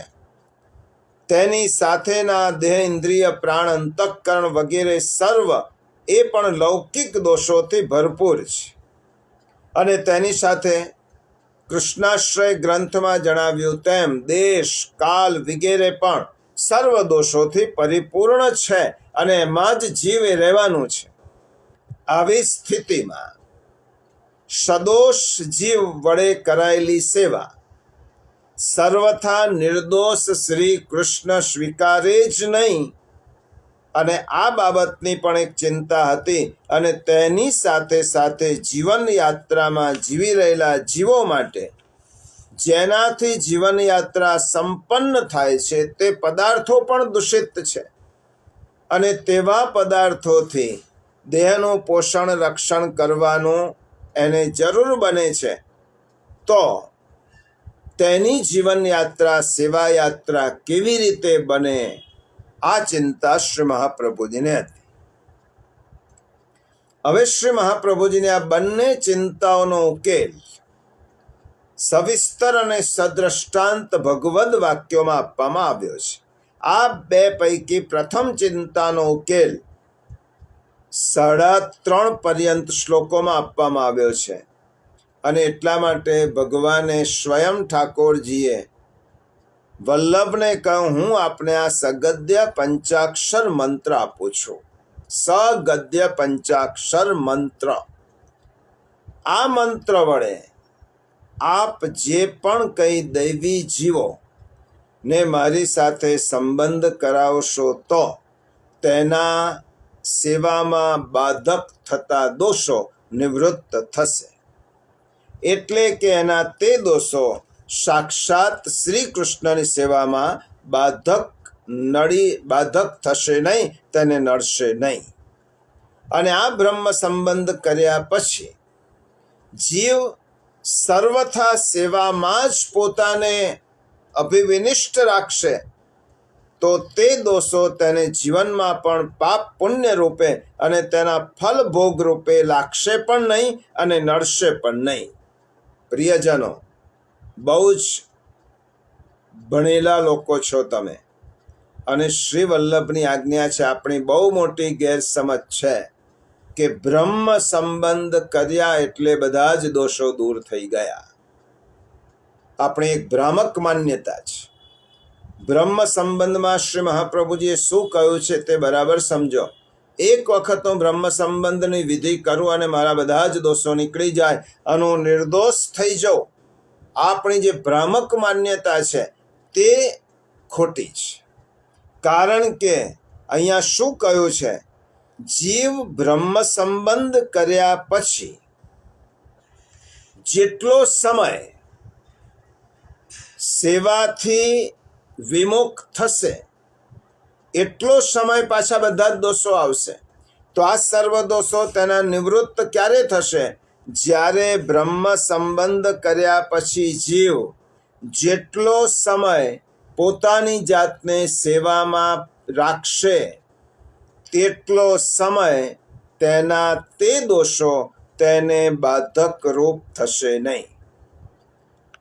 કાયમ માટે નથી કહ્યું. સેવામાં જેટલો સમય તે પરોવાશે તેટલો સમય તેને આ જે દોષ આવતા સત્સંગમાં જોઈશું તે દોષો તેને બાધક નહીં થાય. મંત્રમાં જણાવ્યા મુજબ સમર્પણની ભાવના પૂર્વક જે જીવ સેવામાં પરાયણ રહેશે તેને આ દોષો લાગુ નહીં પડે. અને આ જ આશયથી શ્રી આચાર્ય ચરણે આસુર વ્યામોહ લીલા પ્રસંગે પણ શિક્ષા શ્લોકીમાં આજ્ઞા કરી છે, જ્યારે અથવા તો જો તમે ભગવાનથી બહિર્મુખ થશો ત્યારે અથવા તો આ કાળ તમારું ભક્ષણ કરી જશે. હવે જો બ્રહ્મ સંબંધ લીધા પછી જીવ પૂર્ણપણે કાયમ માટે નિર્દોષ થઈ જાય તો મહાપ્રભુજી આ શિક્ષા શ્લોકોમાં શા માટે કહ્યું કે તમે જો ભગવાનથી થોડા પણ બહિર્મુખ થશો તો કાળ તમારું ભક્ષણ કરી જશે. તેથી દોષોની નિવૃત્તિ જીવોને મોક્ષ આપવા માટે નથી પણ સેવા માટે છે. તેથી જે જીવ સેવામાં સમર્પણ વિભાવના સાથે પરોવાયેલા રહેશે તો તેટલા સમય પૂરતા તે દોષોની સત્તા તેને નડશે નહીં. પણ જ્યાં સેવાનો હેતુ બાજુ પર મુકાયો તો પાછા ફરી તે દોષો આવીને ઊભા રહેશે. આટલી સ્પષ્ટતા કર્યા પછી હવે આપણે બ્રહ્મ સંબંધ મંત્રને સરખી રીતે જાણવાની સમજવાની જરૂર છે. પ્રિયજનો, આજ પર્યંત બ્રહ્મ સંબંધના સિદ્ધાંત માટે ઘણી બધી ગેરસમજો છે અને આજે પણ છે. ઘણા લોકો એમ માને છે કે જેને વૈષ્ણવ થવું હોય તેને બ્રહ્મ સંબંધ લેવું ફરજિયાત છે. આ પહેલી આપણી માન્યતા. કેટલાક લોકો એમ સમજે છે કે ઘરમાં કોઈએ બ્રહ્મ સંબંધ ન લીધા હોય તો તેના હાથનું પાણી પણ પી ન શકાય કે તેણે બનાવેલી રસોઈ પણ જમી ન શકાય. આ બીજી આપણી માન્યતા. ત્રીજું, કેટલાક એવું માને છે કે જ્યાં સુધી બ્રહ્મ સંબંધ ન થાય ત્યાં સુધી ઠાકોરજીનો અનુભવ પણ ન થાય અને મૃત્યુ બાદ ગોલોકની પ્રાપ્તિ પણ ન થાય. આમ આવી વિવિધ ખોટી ધારણાઓને લઈને આપણે વંશ પરંપરાગત રીતે પરિવારના સભ્યોને શ્રી વલ્લભકુળના ગોસ્વામી બાળકો દ્વારા બ્રહ્મ સંબંધ અપાવતા રહ્યા છીએ. બ્રહ્મ સંબંધ લેનાર બ્રહ્મ સંબંધ લીધા પછી જો તેનું કર્તવ્ય ન નિભાવે, તેનું આચરણ ન કરે તો તેનો કોઈ અર્થ જ નથી. બ્રહ્મ સંબંધ લેતા પહેલા આ બ્રહ્મ સંબંધ શું છે તે વિશે પણ તેઓ કશું જ જાણતા નથી અને આવા સંજોગોમાં લેવાયેલા બ્રહ્મ સંબંધથી બ્રહ્મ સંબંધી વૈષ્ણવો શ્રી ઠાકોરજીને સર્વ સમર્પણ કરીને સમર્પિત જીવ બનીને જીવન વિતાવી શકતો નથી. આથી આપણા માટે બ્રહ્મ સંબંધનો સિદ્ધાંત અને સ્વરૂપ સમજવું એ સૌથી પહેલી પાયાની વાત છે. પ્રિયજનો, બ્રહ્મ સંબંધ શબ્દમાં પહેલો અક્ષર આવે છે બ્રહ્મ અને બીજો સંબંધ. આ બે શબ્દોનું સંયોજન એટલે બ્રહ્મ સંબંધ. અહીંયા આપણને ખબર છે તો શ્રી મહાપ્રભુજીને તો પ્રિય કૃષ્ણ હતા, તો મહાપ્રભુજીએ કૃષ્ણ સંબંધ નથી લખ્યો, બ્રહ્મ સંબંધ કહ્યો. બ્રહ્મ સંબંધી ના વિશેષ કૃષ્ણ સંબંધ જ કરાવવાના છે મહાપ્રભુજી. પણ શા માટે કહ્યું બ્રહ્મ સંબંધ? શ્રી મહાપ્રભુજી નિબંધમાં આજ્ઞા કરે છે, બ્રહ્મેતિ પરમાત્મેતિ ભગવાનિતિ શબ્દ્યતે. બ્રહ્મ, પરમાત્મા અને ભગવાન, આ ત્રણ શબ્દો કૃષ્ણ માટે જ પ્રયોજાય છે. મહાપ્રભુજીએ નિબંધમાં શાસ્ત્રાર્થ પ્રકરણમાં સર્વનિર્ણય અને ભાગવતાર્થ પ્રકરણોમાં આ સમજાવ્યો છે કે ઉપનિષદ જેને બ્રહ્મ કહે છે, સ્મૃતિ એટલે ગીતા જેને પરમાત્મા કહે છે, અને ભાગવત જેને ભગવાન કહે છે, તે બીજા કોઈ નહીં, એ કૃષ્ણ જ છે. ભગવતઃ ઇદમ ભાગવતમ. આ ત્રણેય શબ્દો એક જ તત્વનું પ્રતિપાદન કરે છે. છતાં પણ અહીંયા મહાપ્રભુજીએ બ્રહ્મ શબ્દ કેમ વાપર્યો? કારણ કે બ્રહ્મ એક નિરપેક્ષ પ્રત્યય છે. તમે જોજો, તમે પરમાત્મા એમ શબ્દ બોલશો તો આત્મા જોડાશે સાથે. પરમાત્મા પણ આત્માથી પરમ છે, એટલા માટે પરમાત્મા કહીએ. આત્માનો આત્મા એટલે પરમાત્મા. તમે ભગવાન કહેશો તો તેની સાથે ભક્ત શબ્દ જોડાશે. મિત્રોમાં જે ખાસ મિત્ર હોય તે પરમ મિત્ર, ગુરુમાં પણ જે શ્રેષ્ઠ ગુરુ હોય પરમ ગુરુ, એટલે આત્મામાં પણ જે શ્રેષ્ઠ આત્મા હોય તેને પરમાત્મા કહેવાય. માટે પરમાત્મા શબ્દમાં પણ થોડી સાપેક્ષતા છે. ભગવાન શબ્દમાં પણ થોડીક સાપેક્ષતા છે. પરંતુ બ્રહ્મ શબ્દ એ નિરપેક્ષ છે. બ્રહ્મ શબ્દ એ સામ્યતા દર્શાવે છે. ગીતામાં પણ ભગવાને જ્યારે બ્રહ્મનો ઉલ્લેખ કર્યો, બ્રહ્માર્પણમ બ્રહ્મહવિર બ્રહ્માગ્નૌ બ્રહ્મણાહુતમ બ્રહ્મૈવ તેન ગંતવ્યમ બ્રહ્મ કર્મ સમાધિના. બ્રહ્મ એ દાર્શનિક પ્રત્યય છે, પરમાત્મા ધાર્મિક પ્રત્યય છે અને ભગવાન પૌરાણિક પ્રત્યય છે. અર્થાત આ ત્રણેયમાં કોઈ ભેદ નથી. ત્રણેય પ્રત્યય એક જ તત્વ માટે વપરાયા છે. પરંતુ જ્યારે નિરપેક્ષ તત્વ તરીકે ભગવાનનો નિર્દેશ કરવો હોય ત્યારે તેના માટે બ્રહ્મ પ્રત્યય વપરાય છે. એટલા માટે મહર્ષિ વેદવ્યાસજીનું પહેલું સૂત્ર શું છે? બ્રહ્મ સૂત્રનું અથા તો બ્રહ્મ જિજ્ઞાસા જન્માદ્યસ્ય યતઃ અથા તો બ્રહ્મ જિજ્ઞાસા. હવે મને બ્રહ્મની જિજ્ઞાસા થઈ છે. આ સૂત્રમાં બ્રહ્મ શબ્દ જ બ્રહ્મ પ્રત્યય જ વાપર્યો છે. ઉપનિષદમાં શું કહ્યું? સર્વમ ખલુ ઇદમ બ્રહ્મ. બધે જ બ્રહ્મની સત્તા છે. અને બ્રહ્મ શબ્દ કૃષ્ણ માટે જ પ્રયોજ્યો છે. તેની સ્પષ્ટતા મહાપ્રભુજીએ 16 ગ્રંથમાં કરી. પરબ્રહ્મ તો કૃષ્ણો હિ, સિદ્ધાંત મુક્તાવલીમાં પરબ્રહ્મ તો કૃષ્ણો હિ. આ બ્રહ્મ એ કૃષ્ણ માટે વપરાયેલો શબ્દ છે. પરંતુ બ્રહ્મ એ નિરપેક્ષ પ્રત્યય હોવાથી અહીંયા બ્રહ્મનો ઉલ્લેખ કર્યો.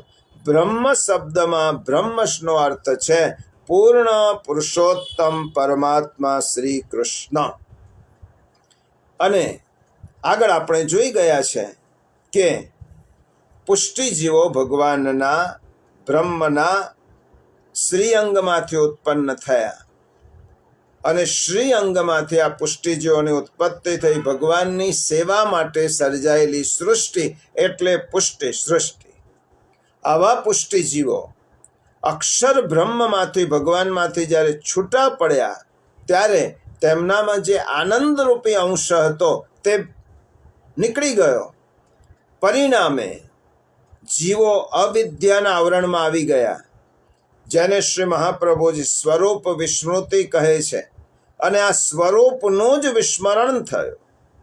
અને આપણે વિસ્મરણ થવાથી પોતાની જાતને આપણે વિસરી ગયા. અને વિસ્મરણ થવાની સાથે ભગવાનને પણ આપણે ભૂલ્યા, જેમાંથી આપણે ઉત્પત્તિ થઈ હતી. અને તે સહસ્ર પરિવત્સર અગણિત વર્ષો વીતી ગયા, આપણે ભગવાનને વિસરી ગયા છે તેનું પણ ભાન ન રહ્યું. અને તેથી ભગવાનને ફરી મેળવવાનો તાપ ક્લેશ પણ રહ્યો નહીં. સંસારમાં અહમતા અને મમતામાં ડૂબી ગયા અને પરમાત્માથી સદંતર વિમુખ થઈ ગયેલા જીવાત્માઓને ભગવાન શ્રી કૃષ્ણ સાથે ફરીથી જોડવાની, એમનો સંબંધ ફરીથી સ્થાપિત કરવાની જે મંત્ર દીક્ષા, એનું નામ બ્રહ્મ સંબંધ. શ્રી ઠાકોરજીએ શ્રી મહાપ્રભુજીને બતાવી એનું નામ બ્રહ્મ સંબંધ. અંગ્રેજીમાં જેને રિલિજિયન કહેવાય. રિલિજિયન, રી એટલે ફરીથી અને લિંગર એટલે જોડવું, સંબંધ જોડવો. ફરીથી ભગવાન સાથેનો ભૂલેલો સંબંધ જોડવો, તેનું નામ રિલિજિયન. હવે આ સંબંધ જોડવાની પ્રક્રિયા માટે જે મંત્ર અપાય છે તે બ્રહ્મ સંબંધનો મંત્ર. આ બ્રહ્મ સંબંધના મંત્રને ગદ્ય મંત્ર કહેવાય, પંચાક્ષર મંત્ર કહેવાય 84 અક્ષરનો જે મંત્ર છે તે ગદ્યમાં હોવાથી તેને ગદ્ય મંત્ર કહેવાય, અને છેલ્લા 5 અક્ષરોનો બીજો મંત્ર છે તેને પંચાક્ષર મંત્ર કહેવાય. હવે આ 84 અક્ષરનું પણ રહસ્ય છે. 84નો આંક વિશિષ્ટ છે. સંક્ષેપમાં સમજી લઈએ. 84ના આંકડાનું સ્થાન પુષ્ટિમાર્ગમાં અને ધર્મમાં વિશેષ છે. 84ના આંકડામાં 8 અને 4 બે અંક છે. 8 એટલે અષ્ટધા પ્રકૃતિ અને 4 એટલે 4 પુરુષાર્થ. અષ્ટધા પ્રકૃતિના અધિષ્ઠાતા પ્રભુને મારે ચારે પુરુષાર્થથી પામવાના છે, અને ચારેય પુરુષાર્થો જ્યારે કૃષ્ણ પરખ બને ત્યારે ભગવત પ્રાપ્તિ થઈ શકે. આ એક અર્થ. બીજો, 84 8 + 4 કરો તો 12 થાય, અને દ્વાદશાંગોયમ પુરુષ, પરમ પુરુષ ઠાકોરજીના દ્વાદશાંગનું વર્ણન ભાગવતના 12 સ્કંદમાં કર્યું છે, માટે 84. ત્રીજો અર્થ 84 8 + 4 = 12, પણ 1 + 2 = 3 થાય. એ 3 મૂળાક્ષર ત્રિત્રયાત્મકનું સૂચન કરે છે શ્રી મહાપ્રભુજી, શ્રી ઠાકોરજી અને શ્રી યમુનાજી. શ્રી મહાપ્રભુજીના મુખ્ય સેવકો 84, મહાપ્રભુજીની બેઠકો 84. યદુનાથજીએ વલ્લભ દિગ્વિજયમાં જણાવ્યું તે પ્રમાણે મહાપ્રભુજીના ગ્રંથોની સંખ્યા પણ 84. વ્રજના 84 કોષની વ્રજની પરિક્રમા અને 84 અંકનું અલૌકિક રહસ્ય શ્રી હરિરાયજીએ વાર્તા સાહિત્યમાં પ્રકાશિત કર્યો કે જીવ યોનિની કુલ 84 લાખ મનાયા છે. એક પછી એક યોની જન્મ મરણ ભોગવતો જીવાત્મા જ્યારે માનવ યોનિમાં જન્મે ત્યારે તે ધર્મનું આચરણ કરવાની યોગ્યતા અને ક્ષમતા પ્રાપ્ત કરે છે. એટલે જન્મ મરણના ચક્રમાંથી મુક્ત થવાની શક્યતા ધર્માચરણ દ્વારા માનવ યોનિમાં જ છે. માટે તે 84 લક્ષ યોનિમાંથી છેલ્લી યોનિ તે માનવ યોનિ. એમાં પ્રભુને સમર્પિત કરી અને પ્રભુને પામી શકે. અને છેલ્લે ભગવત સ્વરૂપ દ્વાદશાંગ છે. તેના ભગવાનના 6 ધર્મો અને 7મા ધર્મી અને 12 સ્કંદ, 12 × 7 = 84 થાય. અને 84 શબ્દ ભક્તિના 84 પ્રકાર સમજાવે છે. આ ગદ્ય મંત્રના 84 અક્ષરને આપણે ગાણિતિક ભાષામાં મેથેમેટિકલ રીતે જોયું. છેલ્લે પંચાક્ષર મંત્ર આવે છે, કૃષ્ણ તવાસ્મી. એ શા માટે? આપણો દેહ પૃથ્વી, જલ, તેજ, વાયુ અને આકાશનો બનેલો છે. આપણું અંતઃકરણ મન, બુદ્ધિ, ચિત્ત અને અહંકાર અને 5મો આત્માને જોડીએ તો આ 5 દેહ, સ્થૂળ દેહના 5 તત્વો, સૂક્ષ્મ દેહના 5 તત્વો પ્રભુને સમર્પિત કરવાની પ્રતિજ્ઞા આ મંત્રથી કરવામાં આવી છે. માટે તે પંચાક્ષર મંત્રનું આ રહસ્ય છે. હવે આજના સત્સંગમાં વિશેષ વાત જે કરવાની છે એ બ્રહ્મ સંબંધની. પ્રિયજનો, બ્રહ્મ સંબંધ એ વિશ્વની સૌથી મોટી વિચારધારા છે, સર્વોપરી સિદ્ધાંત છે.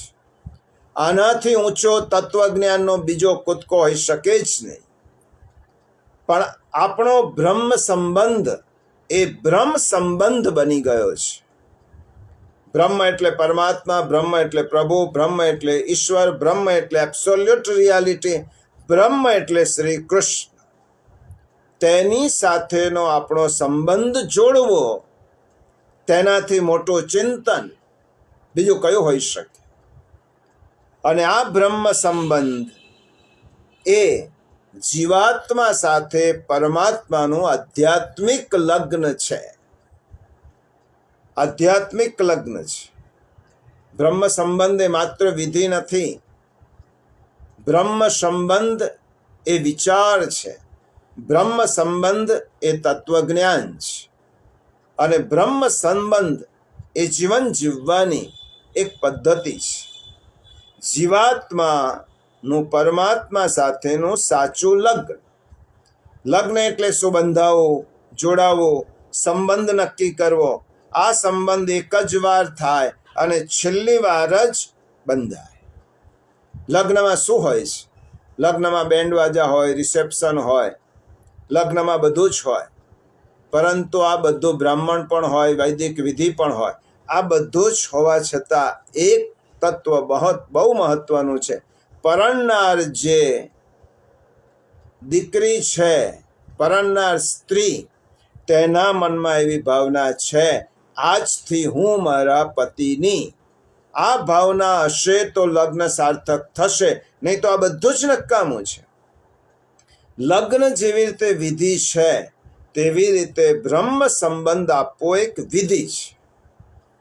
લગ્ન થયા પછી લગ્ન જીવન નિભાવવું એ પતિ પત્નીની સંયુક્ત જવાબદારી છે.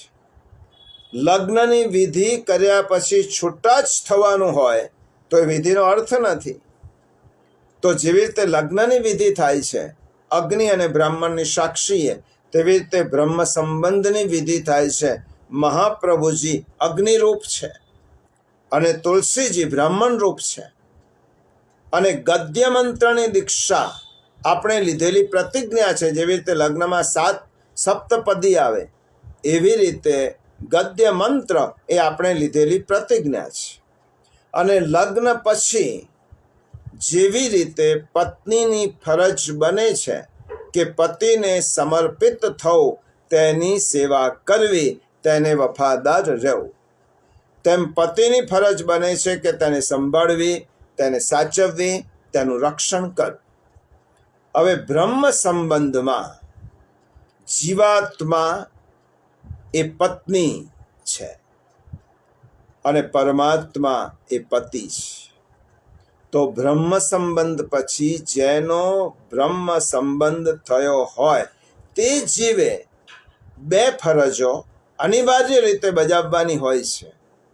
એક સેવા અને બીજું સ્મરણ. પ્રત્યક્ષમાં સેવા અને પરોક્ષમાં સ્મરણ. આ બંને ફરજો નિભાવીએ તો પ્રભુ તો તેમની ફરજ નિભાવે જ છે. પ્રભુએ જીવને આશ્રય આપ્યો, જીવનું પોષણ કરે છે, જીવનું રક્ષણ કરે છે. પતિ તરીકે પરમાત્મા પૂર્ણ રૂપે પ્રામાણિક છે, કારણ કે તે આપણું રક્ષણ કરે છે, પોષણ કરે છે, આશ્રય આપે છે. જીવાત્મા પત્ની તરીકે બધી જ રીતે જો અપ્રામાણિક હોય તો આ સંબંધ ટકે કેવી રીતે? બ્રહ્મ સંબંધ લઈ લેવા સહેલા છે, બ્રહ્મ સંબંધ નિભાવવા બહુ કઠણ છે. બ્રહ્મ સંબંધ વિધિ છે, પણ જે વિધાન પાળે તેના માટે વિધિ છે. પ્રિયજનો, આ બ્રહ્મ સંબંધનો સિદ્ધાંત પ્રગટ કર્યો પૂર્ણ પુરુષોત્તમ પરમાત્માએ. બ્રહ્મ સંબંધનો સિદ્ધાંત સમજાવ્યો શ્રી મહાપ્રભુ વલ્લભાચાર્યજી. બ્રહ્મ સંબંધનો વિધિ બતાવ્યો, વિધિ કર્યો પણ ખરો શ્રી મહાપ્રભુજીએ દમલાજી પાસે, અને આપણા હૃદયમાં પ્રભુને પધરાવ્યા આપણી પાસે. અને વલ્લભ કુલે મહાપ્રભુજીના ગુરુદ્વાર બની અને આપણને તે દીક્ષા પણ આપી. 4 જણે પોતાની ફરજ બરાબર બજાવી છે.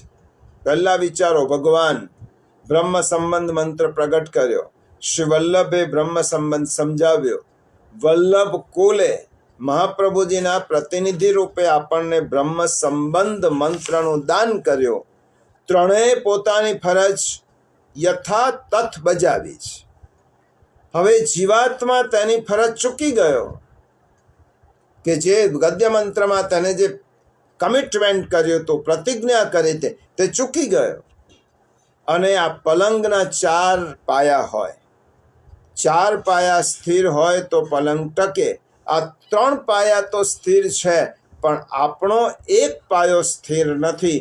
એટલા માટે આપણી ભક્તિ આપણી સાર્થક થતી નથી. આપણો પાયો, આપણો ટેકો જ નથી. આ ટેકો આપણે ઊભો કરવાનો છે. આ 3 ટેકા તો મજબૂત છે, એક ટેકો આપણે ઊભો કરવાનો છે. અને આપણી ફરજ છે, આપણી જવાબદારી છે.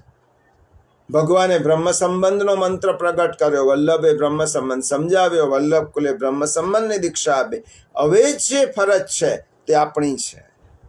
પ્રિયજનો, બ્રહ્મ સંબંધની વાત માત્ર વિધિ કરવાથી વૈષ્ણવ થઈ જવાતું નથી.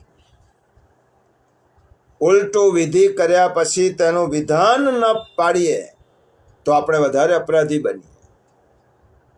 કોઈ વ્યક્તિ પરણ્યો જ ન હોય તેને એની ફરજો માટે જબરજસ્તી ન કરી શકાય, પણ કોઈ વ્યક્તિ પરણી હોય તો તેને તેની ફરજો બજાવવી જ જોઈએ.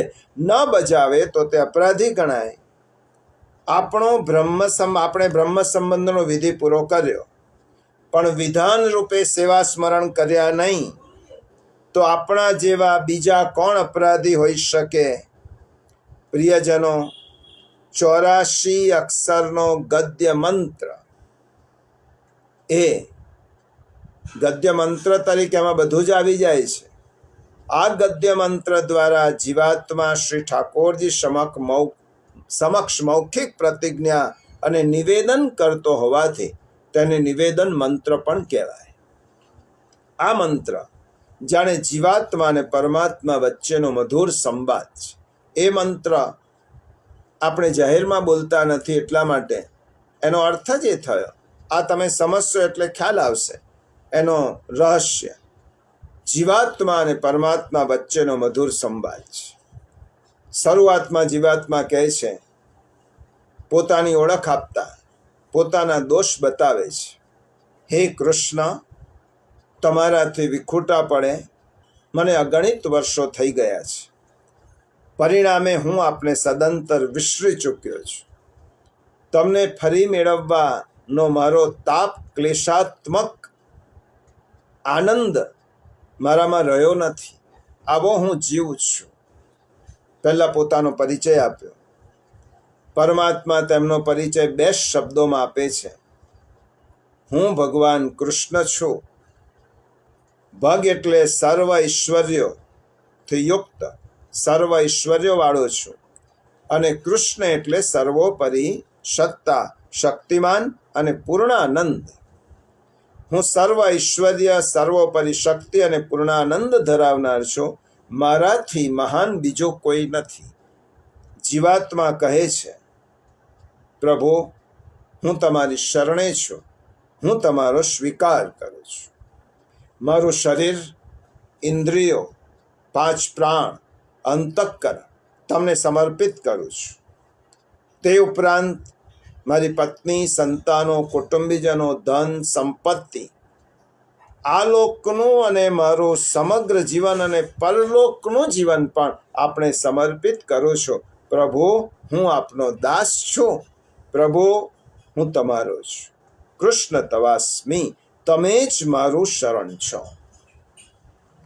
પરમાત્મા શ્રી કૃષ્ણ જીવાત્માના આ બિનશરતી શરણ કે સમર્પણને સ્વીકારે છે. બિનશરતી પ્રભુએ તેનો સ્વીકાર કર્યો. આ બ્રહ્મ સંબંધની દીક્ષા વલ્લભ વંશના હૃદયમાં બિરાજી સ્વયં શ્રી મહાપ્રભુજી આપી રહ્યા છે. આપણા પુષ્ટિ માર્ગમાં કેટલીક ગેરસમજો.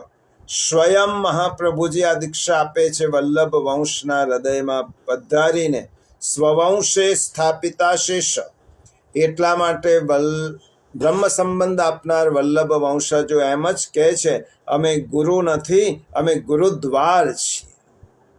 મંત્રદાતા તો વલ્લભ છે, આચાર્ય ચરણ છે. એટલે જીવાત્મા એના સર્વસ્વનું સમર્પણ ભગવાન શ્રી કૃષ્ણ શ્રી ગોપીજન વલ્લભ ગોવર્ધનધરને કરે છે, નહીં કે મહાપ્રભુજીને, કે નહીં કે વલ્લભ કુલના બાળકો. આ વિચાર કરજો. આપણું સમર્પણ વલ્લભ ઠાકોરજી પાસે કરાવે છે.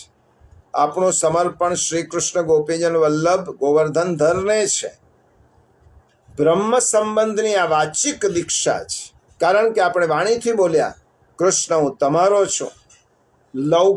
બૌદ્ધિક અને કાયિક નિવેદન થવું જોઈએ. આ વાચિક નિવેદન છે, કૃષ્ણ હું તમારો છું. કન્યા લગ્ન માટે યુવાનને પસંદ કરી અને એમ કે હું તારો સ્વીકાર કરું છું. આ વાચિક નિવેદન થયું. ભાવિ પતિને મન બુદ્ધિથી સ્વીકારે અને તેની સાથે સહજીવન જીવવા માટે તત્પર થાય તે તેનો બૌદ્ધિક સ્વીકાર. પતિ ગૃહે રહીને પતિની સેવા કરે તેનું નામ કાયિક સ્વીકાર. આપણું આ મંત્ર દીક્ષા વાચિક નહીં, કાયિક, બૌદ્ધિક અને કાયિક થવી જોઈએ. આજકાલ આપણો બ્રહ્મ સંબંધ વાચિકથી અટકી જાય છે. હું તારો છું આટલું આપણે ભગવાનને કહી દીધું, પછી આપણા કર્તવ્યનો વિચાર જ નથી કરતા અને પરિણામે બૌદ્ધિક અને કાયિક નિવેદન જે થવું જોઈએ તે થતું નથી અને બ્રહ્મ સંબંધ આપણો અધૂરો રહે છે. અને જે હેતુ માટે આપણે આ સંબંધ મળ્યો છે તે હેતુ સિદ્ધ થતો નથી. એટલા માટે શ્રી મહાપ્રભુજી આજ્ઞા કરે છે કે આપણા અને ભગવાન સાથે આપણા આ એરેન્જ મેરેજ છે, મહાપ્રભુજીએ કરાવેલા. સાહચર્યથી સાથે રહેવાથી પ્રેમ નિર્માણ થાય, પણ આપણે સાથે રહેવા જ તૈયાર નહીં હોય તો ભગવાન સાથેનો આપણો પ્રેમ નિર્માણ કેવી રીતે થશે? માટે દિવસના 24 કલાકમાં 10 મિનિટ પણ પ્રભુ સાથેનું સાહચર્ય માણવાનું છે. અને તે માટે મહાપ્રભુજીએ સેવા આપી. સન્મુખ હોય તો સેવા, અને ભગવાન સન્મુખ ન હોય તો તેમનું સ્મરણ કરવું જોઈએ. સેવા અંગેની આપણે ઘણી વાતો સિદ્ધાંત મુક્તાવલીમાં કરી છે. પ્રિયજનો, વલ્લભ કુલની આપણા ઉપર કૃપા જુઓ. યુગ પ્રમાણે સેવાને એટલી બધી સરળ બનાવીને આપણને આજ્ઞા કરે છે. તમે આ ન થાય તો આ કરો, આ ન થાય તો આ કરો, બસ આટલું જ કરશો તો પણ તમારી સેવા ઠાકોરજી સ્વીકારશે. કેટલી મોટી ઉદારતા છે અને કેટલી મોટી કૃપા દ્રષ્ટિ છે કે આપણા માટે સેવાના ક્રમને પણ તેમને ઘટાવી દીધો. તો સેવા એ જરૂરી છે, સ્મરણ એ જરૂરી છે.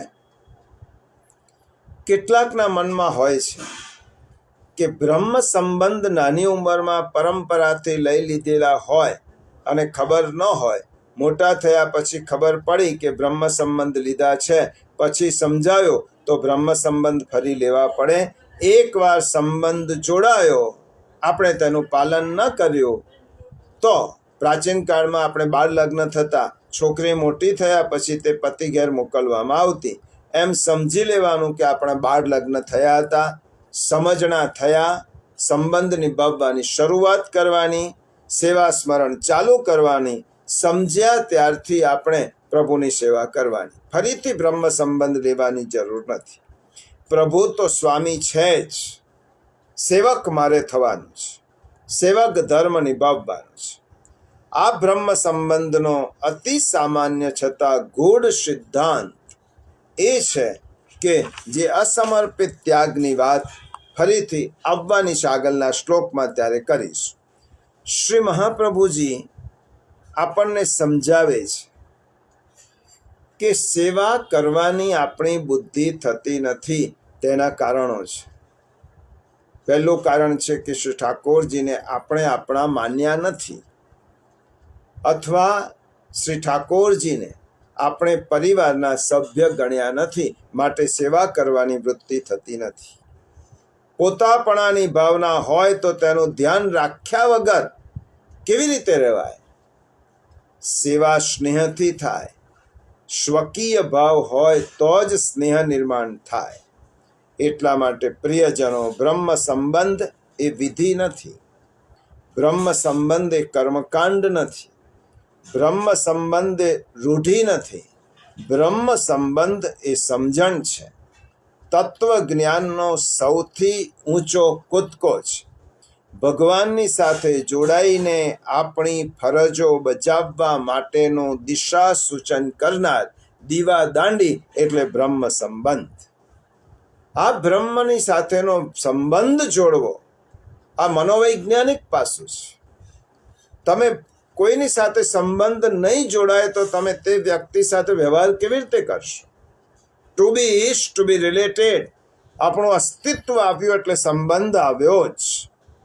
અને આપણો સાચો સંબંધ બ્રહ્મ સાથે છે, કૃષ્ણ સાથે છે. એ આ બ્રહ્મ સંબંધની દીક્ષા દ્વારા સમજાવ્યું.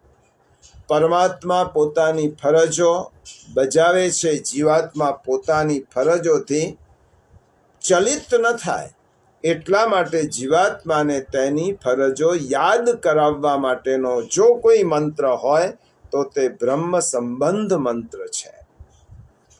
અને આપણે પુષ્ટિમાર્ગી વૈષ્ણવો તરીકે ભગવદ આજ્ઞાનો સ્વીકાર કરી શ્રી મહાપ્રભુજીએ દર્શાવેલા સિદ્ધાંતોનું અનુકરણ કરીને આગળ વધીશું.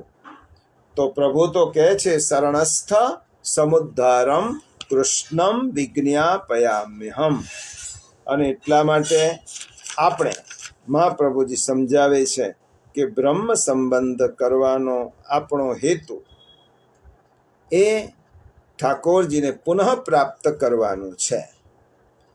અને પુનઃ પ્રાપ્ત છૂટી ગયેલો સંબંધ ફરીથી જોડવાનો છે. હવે આ ફરીથી જોડવા માટે મહાપ્રભુજીએ શું કહ્યું કે છેલ્લી વાત કહીને આજના સત્સંગને પૂરું કરું. સમર્પણ કેમ કરવા? શ્રી મહાપ્રભુજી બાલબોધમાં એનો થોડો ખુલાસો કર્યો. ભગવત પ્રાપ્તિ માટેની પહેલી શરત છે અહમતા અને મમતાની નિવૃત્તિ. જ્યાં સુધી આપણી અહમતા અને મમતા નાશ નહીં પામે ત્યાં સુધી આપણામાં અવિદ્યા રહેવાની છે. તેના કારણે આપણા દેહ, ઇન્દ્રિય, પ્રાણ અને અંતઃકરણમાં ભૌતિક ભોગમાં આપણી મમતા રહેવાની અને એમાં જ આપણે રચ્યા પચ્યા રહેવાના. એટલા માટે સ્વરૂપ વિસ્મૃતિ રહેવાની. તેથી આપણે પરમાત્માના સ્વરૂપને નહીં જાણી શકીએ અને નહીં પ્રાપ્ત કરી શકીએ અને નહીં પ્રયત્ન પણ કરીએ. આથી શ્રી મહાપ્રભુજીએ પૃથક શરણ માર્ગ બતાવ્યો. અહમતા અને મમતા છોડવી કેવી રીતે? બીજા બધા જ શાસ્ત્રોએ, સાંખ્ય, યોગ, વેદાંત બધાએ કહ્યું છે, પરંતુ એ બધા દુષ્કર માર્ગ છે. શ્રી મહાપ્રભુજીએ સરસ, સરળ, સુગમ ઉપાય બતાવ્યો. અહમતા અને મમતાનો ત્યાગ કરવાનો નથી. આપણી અહમતા અને મમતાને પ્રભુની સાથે જોડી દેવાની છે, છોડવાની નથી. આપણી અહંતા અને મમતાને પ્રભુ સાથે જોડવાની. હું તમારો છું એમ ભગવાનને કહીએ છીએ ત્યારે આપણો અહમ દૂર થાય છે. અને આપણી બધી જ વસ્તુઓ આપણી નથી, ભગવાન તમારી છે, તો આપણી મમતા દૂર થાય. પ્રભુ તમે મારા છો, હું તમારો છું, આ ભાવનાથી આપણી અહમતા દૂર થાય. પ્રભુના બનવાથી અને આપણી બધી જ વસ્તુઓ પ્રભુની છે એમ માનવાથી આપણી મમતા દૂર થાય. અને પ્રભુના બનવાથી અને પ્રભુને આપણા બનાવવાથી અહમતા, મમતા આપણને ભગવદ પ્રાપ્તિમાં બાધક બનતી નથી, પણ સમર્પણ સિદ્ધ કરવામાં સહાયરૂપ બને છે. અને તેથી શ્રી મહાપ્રભુજી સમજાવે છે કે બ્રહ્મ સંબંધ કરવાનો હેતુ જ એ છે આપણી અહમતા અને મમતા પ્રભુને ધરવી. આપણી શરીર, ઇન્દ્રિયો અને અંતઃકરણ જન્મ જન્માંતરથી વળગેલા 5 મોટા દોષોમાંથી મુક્ત થવા માટે ઠાકોરજીની પાસે જઈ અને ધરીશું ત્યારે શુદ્ધ અને પવિત્ર થઈશું. અને તે દોષો કયા છે? શ્રી મહાપ્રભુજી બ્રહ્મ સંબંધ કરવાથી 5 પ્રકારના દોષો આપણા દૂર થાય છે. કયા દોષો છે તે આગળ આ શ્લોકમાં સમજાવ્યું છે. દોષા પંચવિધા સ્મૃતા. 5 પ્રકારના દોષ છે. કયા કયા 5 દોષ? કેવી રીતે દૂર થાય? બ્રહ્મ સંબંધ કર્યા પછી આપણે કઈ કઈ ફરજો નિભાવવાની છે તે બધી જ વાત સિદ્ધાંત રહસ્ય ગ્રંથમાં આચાર્ય ચરણે ભગવદ વાણી રૂપે કરી છે. પ્રિયજનો ફરી કહું, જે સિદ્ધાંત રહસ્ય ગ્રંથને તત્વતઃ સમજશે તે જ પુષ્ટિ માર્ગને સમજશે, તે જ શ્રી મહાપ્રભુજીને સમજશે અને તે જ ઠાકોરજીને સમજશે. બ્રહ્મ સંબંધ સિદ્ધાંત રહસ્ય ગ્રંથ આખા માર્ગનું રહસ્ય છે, ઠાકોરજીનું રહસ્ય છે, પુષ્ટિ માર્ગનું રહસ્ય છે. તેથી બહુ મહત્વનો ગ્રંથ છે. તેના આજે તો આપણે આટલું જ લીધું. બ્રહ્મ સંબંધ કરણાત સર્વેશામ દેહજીવયો હો. અને પછી દોષોની વાત કરી. કયા દોષો? તેની વાત આ આવતા સત્સંગમાં 11 મળીશું ત્યારે આપણે તે જોઈશું. અહીંયા આપણે સત્સંગને વિરામ આપતા પહેલા જે આશ્રયનું પદ છે તે બોલી. દ્રઢ ઇન ચરણ કેરો ભરોસો, દ્રઢ ઇન ચરણ કેરો. શ્રી વલ્લભ નખ ચંદ્ર છટા બિના, સબ જુગમાં જો અંધેરો ભરોસો, દ્રઢ ઇન ચરણ કેરો. સાધન और नहीं आकली में, जाशु होय निवेरो. सुर कहाँ कहे द्विविध आंधरो, बिना मूल को चेरो भरोસો, દ્રઢ ઇન ચરણ કેરો.